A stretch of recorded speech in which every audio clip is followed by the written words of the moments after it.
یہ صدائے حریت جموں و کشمیر ہے۔ تازہ ترین خبروں کے ساتھ حاضر ہیں۔ مقبوضہ کشمیر میں بھارتی لاک ڈاؤن تیسرے ماہ میں داخل ہو چکا ہے۔ 2 ماہ کے دوران کشمیری معیشت کو 5,000 کروڑ روپے کا نقصان ہو چکا ہے۔ قابض فوج نے سینکڑوں نوجوانوں کو بھی گرفتار کیا ہے۔ مقبوضہ کشمیر میں نوجوانوں کے بڑھتے ہوئے مظاہروں کے خوف کے باعث بھارتی پولیس اہلکاروں نے نوجوانوں کی مانیٹرنگ کے لیے ڈرون طیارے استعمال کرنے کا بھی فیصلہ کیا ہے۔ ادھر صوبہ جموں کے کشتواڑ، لامبن، ڈوڈا اور کٹھوعہ سمیت دیگر علاقوں سے نوجوانوں کو گرفتار بھی کیا گیا۔ پاکستانی حکومت نے آج اور 11 اکتوبر کو بھی یوم یکجہتی کشمیر منانے کا اعلان کر دیا۔ اسلام آباد سمیت پاکستان بھر میں کشمیریوں سے اظہار یکجہتی کے لیے ریلیاں نکالی جا رہی ہیں۔ پاکستانی افواج کے سربراہ جنرل قمر جاوید باجوہ نے کہا ہے کہ کشمیر پاکستان کی شہرگ ہے اور کشمیری بھائیوں کے حق خود ارادیت پر کوئی سمجھوتا نہیں کیا جائے گا۔ امریکی ماہرین نے خبردار کیا ہے کہ اگر پاک بھارت ایٹمی جنگ ہوئی تو اس سے نہ صرف بر صغیر کے کروڑوں لوگ مر جائیں گے بلکہ دنیا بھر میں خشک سالی اور قحط کا بھی خطرہ ہے جو عالمی آبادی کے بہت بڑے حصے کو موت کے گھاٹ اتار دے گا۔ امریکی جریدے سائنس ایڈوانسز میں آن لائن شائع ہونے والی یہ تازہ تحقیق کئی اداروں سے وابستہ ماہرین نے مشترکہ طور پر کی ہے۔ جواہر لال نہرو یونیورسٹی میں کشمیر پر سیمینار جاری تھا کہ انتہا پسند ہندوؤں نے طلبہ پر دھاوا بول دیا۔ طلبہ نے واقعے کے خلاف احتجاج کیا۔ ادھر کینیڈا میں بھی طلبہ نے مقبوضہ کشمیر میں انسانی حقوق کی سنگین خلاف ورزیوں پر ریلی نکالی۔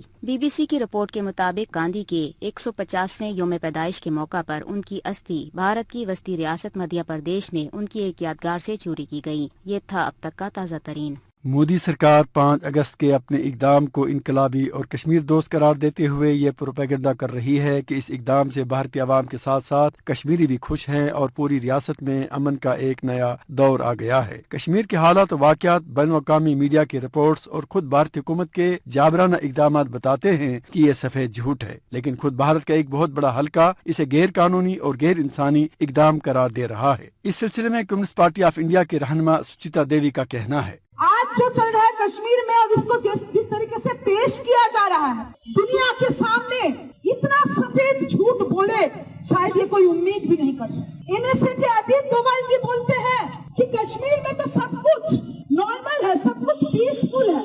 اگر سب کچھ نارمل ہے، سب کچھ پیسفل ہے، آپ بار بار کشمیر جاتے کیوں ہیں اجیت دوول جی؟ خبریں آ رہی ہیں کہ ہاسپٹل میں گھر والوں کا موت ہو جا رہا ہے اور گھر والے ملنے نہیں جا پا رہے ہیں۔ باقی پورے دنیا کے سامنے بتایا جا رہا ہے کہ کشمیر میں حالات نارمل ہیں۔ یہ نارمل سے ہم امید کرتے ہیں ایک بھارت سے جو بھارت کے پردھان منتری جا کے ودیش میں کہتے ہیں کہ بھارت میں سب کچھ ٹھیک ٹھاک ہے۔ مقبوضہ کشمیر میں امن و شانتی کے قیام اور اسے قومی دھارے میں لانے کے دعووں پر بھارت کے سنجیدہ فکر لوگ جو سوالات کر رہے ہیں، کیا مودی سرکار کے پاس ان کا جواب ہے؟